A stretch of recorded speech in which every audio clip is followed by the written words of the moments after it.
Hi, everyone. Thanks for joining Play for Performance. I'm Jolynn Ledgerwood, your host, and today I'm so pleased to announce Wendy Miller is our guest today. She's an Emmy Award-winning television producer, NBC Universal, HGTV, Oxygen, Lifetime, Hallmark, Buena Vista, who blew up a resume at 50 and became a card deck entrepreneur. She's the founder of Card To Believe LLC, creator of Atomic Cat Tarot, yes, with a publishing deal, and ARFirmations, affirmation cards written from a dog's perspective, now used by licensed therapists with trauma clients. A cancer survivor and PTSD recovery advocate, Wendy lives proof that play, authenticity, and giving back are the actual keys to happiness. She even coined the word Donemployed for professionals over 50 who fire their corporate overlords and build something gloriously on their own. Wendy, thank you so much for joining us today. Thank you for having me. This is going to be fun, right? It is, yeah. We've been talking about this for a while, so I'm so thrilled to have you. So we'll just take a dive in, looking back from Emmy TV producing to tarot card entrepreneur after 50. What was the moment or breaking point that made you say, I'm done. I'm doing this on my own. I'm going out. What that look like for you? Well, I always knew my career would leave me for a younger woman. I worked in TV where women generally age in dog years. So, when you're 40 and you're looking around and there are very few people your age. Then when I was 50 and I was head of programming at Playboy TV, I mean, there were no women anywhere, which is odd for Playboy. And then I went over to Hallmark from Playboy, as one does. And I just saw the writing on the wall early, and so I knew I had to come up with something to do after I was kicked out of the entertainment industry, which coincidentally has been in a race to the bottom in the last 6 years anyway. So it was kind of it was unavoidable, I should say. Yeah, awesome. So you coined the word Donemployed. Where did that come from, and what does that mean to you personally?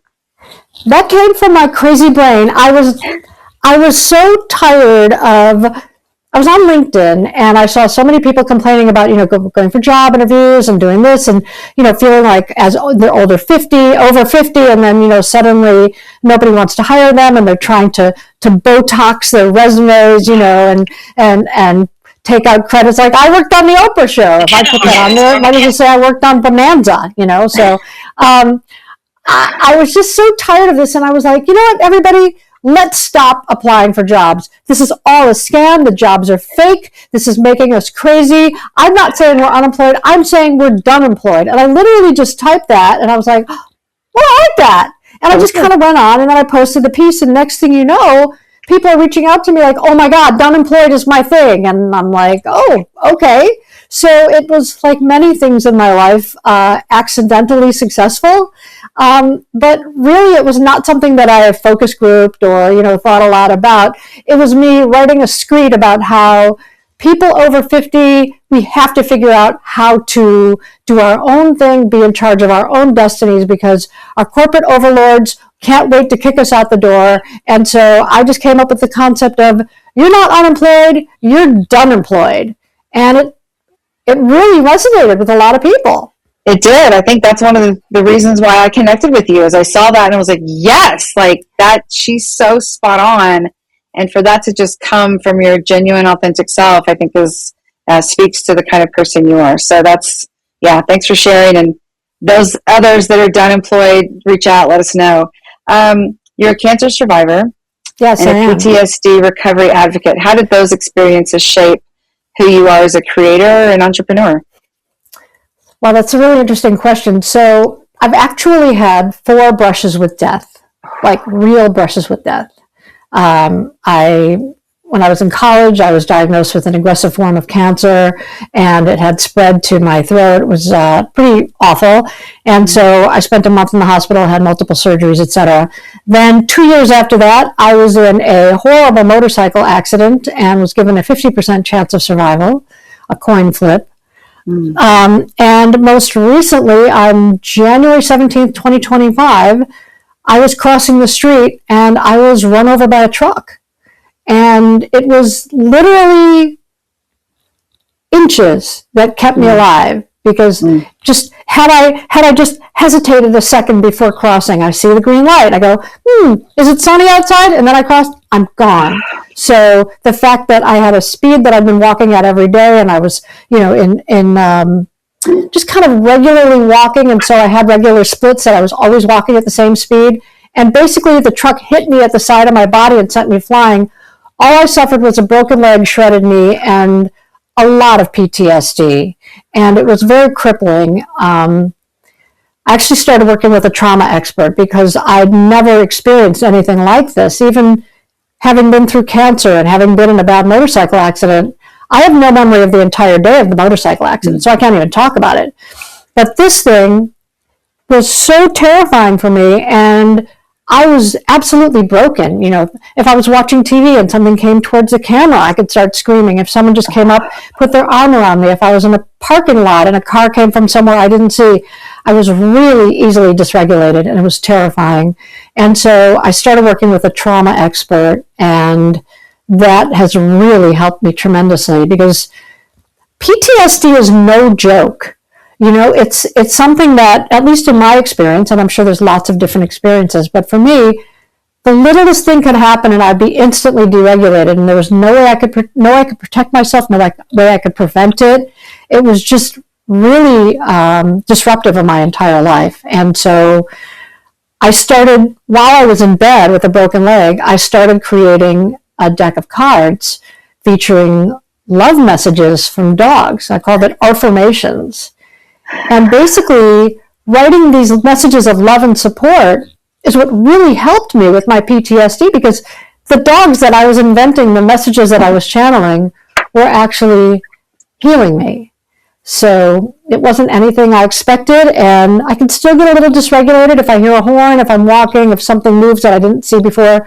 I can get pretty scared, but I have some techniques to kind of regulate myself and to let myself know that I'm safe. But the dog cards were really what healed me.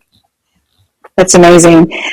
Several things you mentioned while you were talking. I didn't want to interrupt because you were telling an amazing story. While you don't remember anything from the motorcycle accident, your body and your subconscious still does.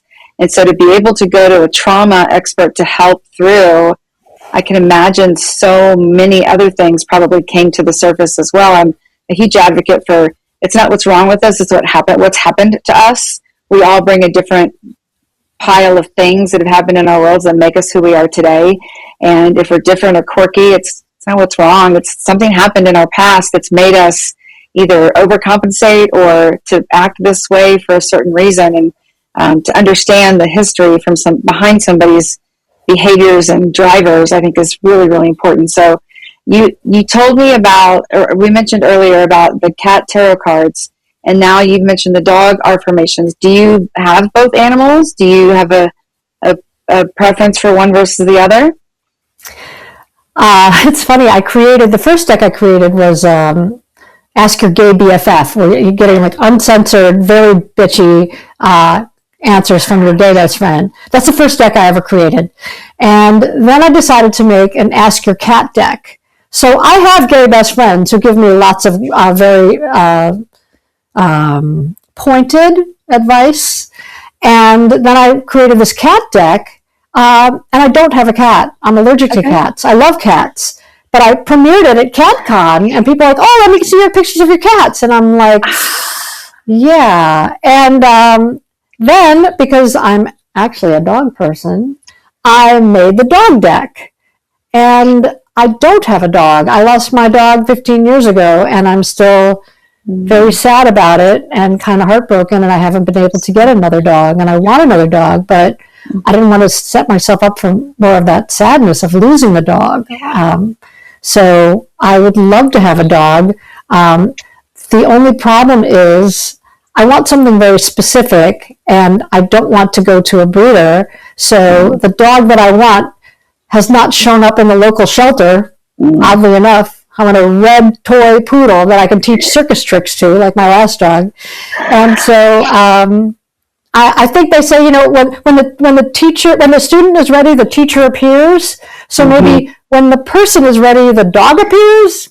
I'm hoping that this dog just shows up. I'll look at mine that's laying on the floor right now as proof that I did not want to adopt a dog. I did not want to go to the SPCA that was down the road and was convinced to go. And then this one has been in our lives for the last 8-9 years now. So, I agree. We rescue people as well. So walk us through. Go ahead.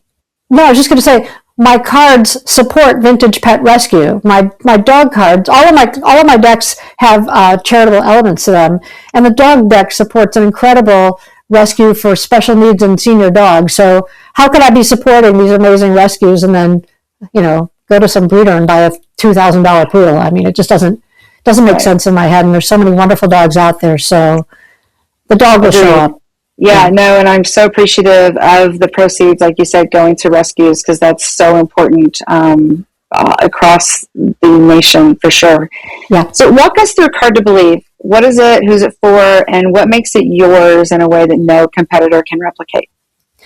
Well, what makes it mine is that everything is created by me, designed by me, and written by me.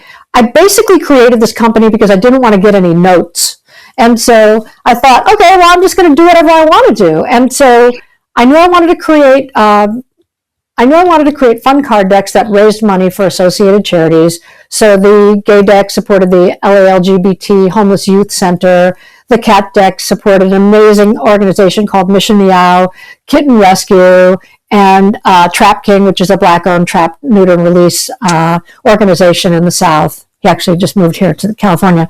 But what made me want to do it is I loved creating ridiculous, stupid things. It really makes me happy. And so I wanted to just make things, and I had no expectations for success.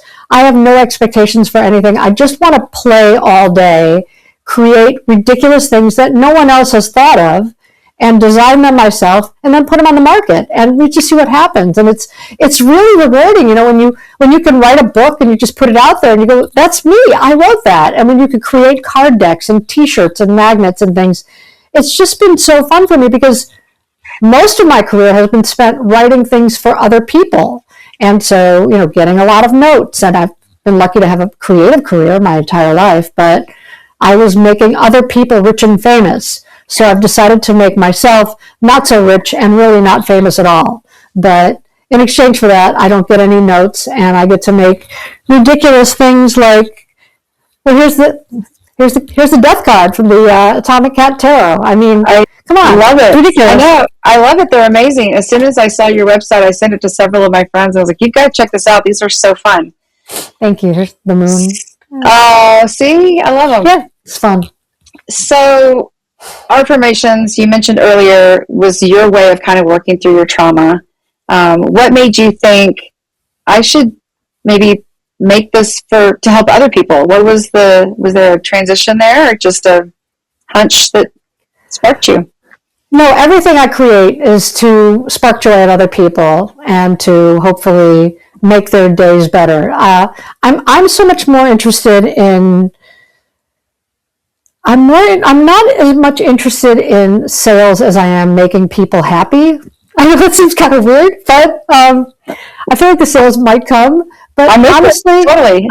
I'm just really interested in making things that spark joy, maybe solve problems. The dog deck, it was one of these things where it was physician heal thyself, because I created my other decks and they were fun, but I didn't create them with any sense of, this is going to bring people healing. I just thought that they were fun, and I knew that I was raising money for organizations.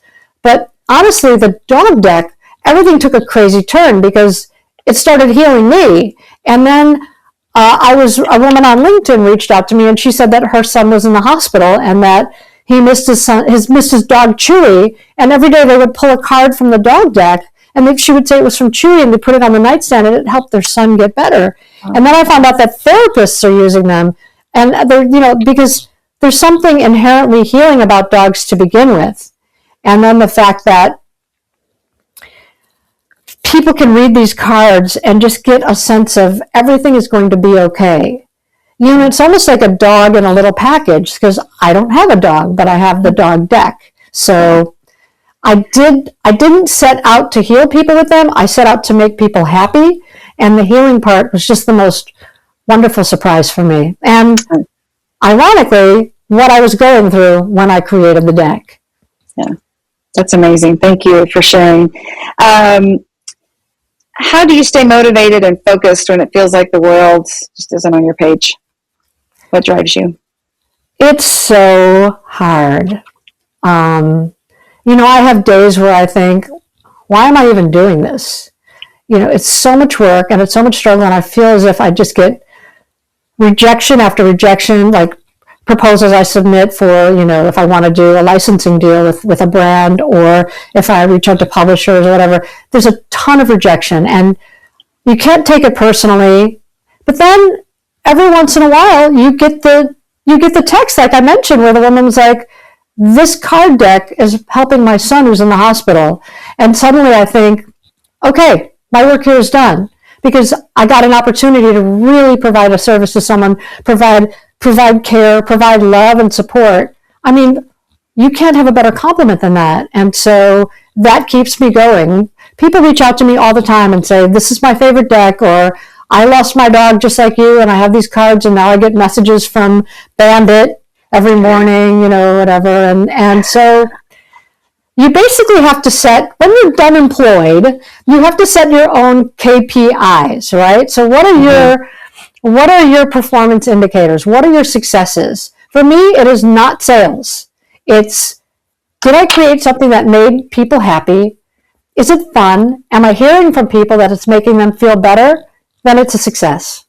And so my KPIs are not the same as when I worked at NBC or Lifetime or Hallmark. They're completely different. And that's another great thing about being self-employed, is you set your own rules. You create your world and you decide, what is success in my world? Success in my world is not Oprah calling me up and saying, oh my God, I love this deck and I want to buy a million of them.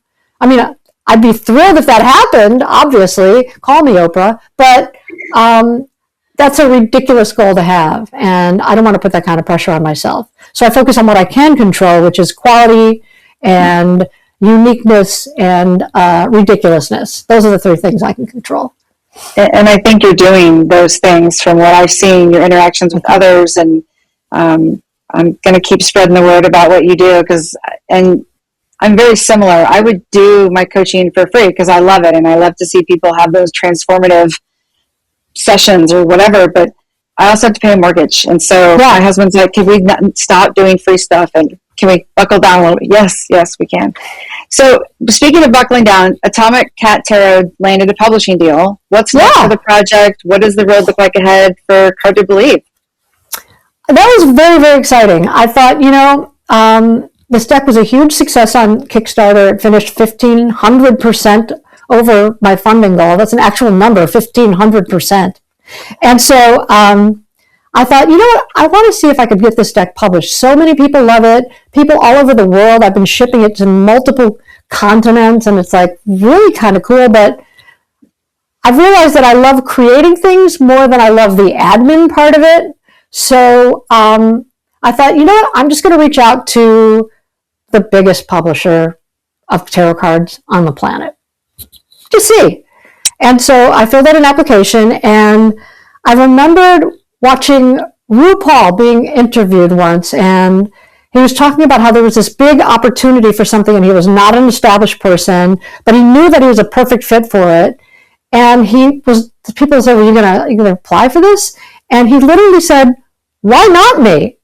And so right before I hit send on this application for the publisher, I literally said out loud, why not me? And I hit send, and 3 weeks later, I got a note from the publisher saying, we want to publish your deck. I can imagine you must have been like off the charts excited. It's a culmination because, that's another thing about being Donemployed. You're very much in a vacuum. And so it's, when you do get outside, feedback that's positive or negative, at least you're getting something, and you can't live or die by that because it's not healthy. But the fact that a major publisher very quickly said yes, I was like, wow, I know I'm onto something. And I feel like the sky's the limit for me, honestly, because I'm no business genius. Half the time I don't know what I'm doing probably, but I'm focused on the most important things for me, which is, am I doing something that makes me happy? Am I doing something that is putting joy in the world and helping organizations that I believe in? And am I making ridiculous things that no one else is making? And I say yes to all three of those every day.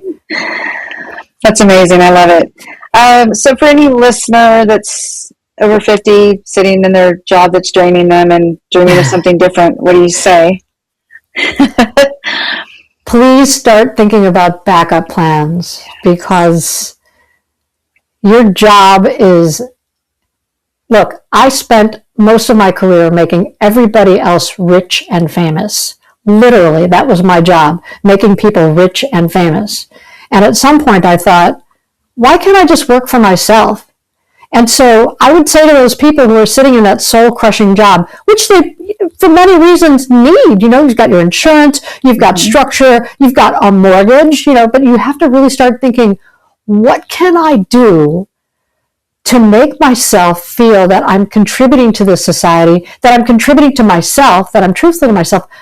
Start thinking about what it is that sparks joy in you, that you can turn into your own personal side hustle that can hopefully support you. Maybe you're great at numbers. Maybe everyone at the office comes to you for numbers. Maybe you could just be a bookkeeper. You don't have to be doing stuff at a giant level.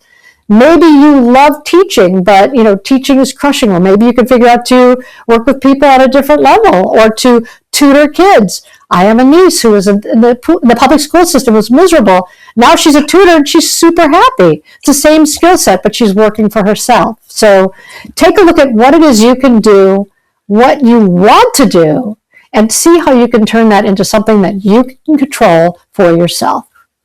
That's awesome. I'll never forget when I first went on my own, I was talking to my cousin and I said, I'm just really nervous. Like, I'm putting all my eggs in my basket and that's scary to me. And he said, but working for another person, company, whatever, you're putting all your eggs in their basket and you're trusting on them to help build the company. And I was like, I never thought of it that way, but it's true. By having my own business, by us having our own businesses and doing our things, we are responsible for our destiny. It's in my hands, not anybody else's. It's up to me to make it happen, not anybody else. So thank you very much again that your Donemployed really resonated. So you say high standards, zero expectations is the key to happiness. That's right. Unpack that for us, because it sounds like a contradiction. Oh, not at all. When you are creating your own work, when you are making your own work, if you do everything at your highest standards possible, I did the best job I could writing this book, building this app, starting this project, creating these cards. I know that I was at the highest possible standards. And then you have to just let go of expectations, because disappointment is tied to expectations. You only get disappointed when you're like, wow, I really thought I would have more sales. Well, that's an expectation. If you can control the only thing you control, which is your standards, and just do the very, very best thing you can, then you can look at it and you say, I did my best on this. I didn't cheat anywhere. I didn't cut any corners. I didn't kind of phone this in. I did this at the very, very best I can, which in itself is a win. But you have no control over what happens. You don't. No matter what you think, no matter how powerful you think you are, no matter how many Mel Robbins podcasts you've listened to, I promise you, you have no control over what happens. And that is because you set expectations, and those expectations are causing the disappointment. Mm-hmm. So if you can just let go of expectations, I know it's a radical thought, but my Zen teacher taught me this. Let go of the expectations. And by the way, you might not even do everything at your highest standards. You might get everything wrong. It's possible. It's hard to believe that you get everything right when you're creating something. It's all about expectations. So you have to give yourself room to make mistakes when you're creating something. Give yourself grace if something goes kablooey and you have to redo it. And then just be like, okay, I'm human. I learned something. I figured it out. Now I know how to do that. But the expectations that you set for things are what is creating the disappointment. Yeah. And I like the giving yourself grace and learning a lesson through that. And that's what propels us to move forward. Yep. All right. So real talk. You said your greatest professional achievement is simply being alive. Yep. What do you want people to take away from that? I think that we have a tendency as humans and people living in this day and age to look at others and compare ourselves to them. You know, comparison is the thief of joy. And so just the fact that I am alive after 4 brushes with death is quite an accomplishment and really kind of important, because if I drop the, well, you know, okay, so maybe the being alive part wasn't so important. It's kind of the most important. And so I don't compare myself to other people's success. That's none of my business. Other people's journeys have nothing to do with mine. And if you start comparing yourself or looking around and saying, well, I just want to be here. Yes, set goals. That's great. Absolutely.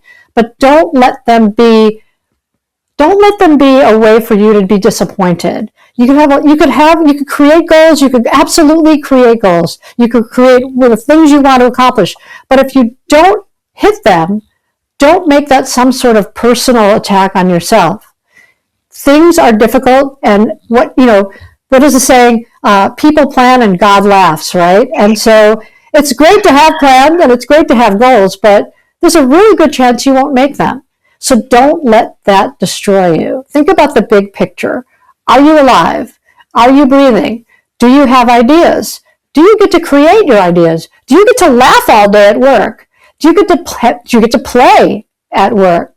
And if you have these things, then maybe having the private jet and all of the followers and the really fancy car and all of those trappings is really not that important. So, and for some people it is. This is just my point of view. Please, this is not the hard and fast rule. Other people, it is very important for them to have all of those things. God bless. You're on your journey. Go for it. But for me, I'm not comparing myself to other people's success. It's irrelevant. What anyone else did has nothing to do with me at all. Yeah. That's so great. Thank you so much. 2 more questions. When was the last time you played with Lego bricks? Recent? Do you have Legos? I do. I have my Legos from when I was a kid. And I used to have a giant bowl of them on my coffee table until we got a dog that had anxiety problems, and then he started eating them, and then we would find them after he ate them. But no, I have all of my Legos from when I was 8 or 9 years old. I still have all of them. And the last time I played with Lego bricks was right after Christmas. We all got little mini Lego sets, and I got a TV set. And I built this little Lego set, so it's just in the other room. And I love it. I play with them all the time. I wanted to build houses when I was a kid, and my 5th grade teacher, Miss Kovic, told me I was not good enough at math, so I gave up that dream. Why do teachers do that? Like, stop. Just let me have my dream, and tell me how to get there. Like, no, she hated me. It's okay. When I was a kid, I was working as a kid. I was a child model. I was like in commercials for Kellogg's and Sears, and I was like one of the top models in Chicago. And so I missed a ton of school. Oh. And so I would show up to class having not done the homework or not done anything because I'd missed the days leading up to it. Mm-hmm. And she hated me because she thought I was lazy and a slacker for like not doing anything. And she even threatened to call my mother to complain. And I was like, okay, my mother's the one who's dragging me out to do these commercials. So, Miss Kovic, if you're listening, I have a big fat fuck you for you because I'm doing just fine, and you were angry. So yeah. Well, just if I may relate, my 4th grade teacher, Mrs. Miller, took away my chair and moved my desk to the back because I was talking too much. And I was like, I don't know how taking my chair away is going to keep me from talking, but thanks. Appreciate that. What's happening? All right, so last question. Through your year, and you've shared a lot of really great wisdom today, and I'm so appreciative. And through your years, you've collected things all along the way in your briefcase or whatever that box of crayons and whatever that looks like for you. If you could take out one thing and share with our audience today, what would that be? I'm actually looking at a lot of fun things that I've collected right here in my office. I have like about, I don't know, several hundred little tiny TV sets because I love little tiny TV sets. But I think that if I could take anything out of the case, the things that I've collected, I think the most important, I was just going to say, I think the most important thing that I've collected is life is too short to waste it doing things that don't make you happy. And so my oncologist told me that right after I had cancer. I was at the point where I was freaked out and sad, and I went to see him, and I said, what do I do? Do I go to Paris? Should I buy real estate? Or there's no chance for me to be around for the next few years? I need some advice. And he said, I'll tell you what I tell all of my patients. Don't do anything that pisses you off. Life is too short. And for a minute, I was definitely very trigger happy. I'm like, I'm out of here. And I've been in a career where I did a lot of things that pissed me off, but it was part of a bigger picture. But I think in general, now that I'm older and I'm looking at a lot less runway, I absolutely do not put myself in any situation that pisses me off, because time is the only thing, it's the only commodity that you cannot get more of it. And so if something is not fun, if something is tedious, if something is annoying, if something is stupid, unless I'm in line at the DMV, I'm out of there. Nice. I love that. Except for the line at the DMV. We all have to do that. And what are you going to do, right? I know, right? I get it. I totally get it. This has been such a pleasure. I've made plenty of notes that I'm going to listen back again and really take in all that you've said and shared with us today. So our users need to know, our listeners need to know how to find you. We're connected on LinkedIn, but they can go to cardtobelieve.com. That's right. Explore the Atomic Cat Tarot and the ARFirmations. Are there any other ways they can reach you? I'm also on Instagram at Card To Believe, so you can follow my crazy daily gratitude walks, because I walk 5 miles every day and focus on gratitude and creative problems, and it's basically changed my life. True, I did get hit by a truck at one point on the walk, but overall, it's changed my life in a very powerful way. And so you can follow me on LinkedIn at Card To Believe. Check out my store, cardtobelieve.com. Come say hi on LinkedIn, and I would love to hear from all of you.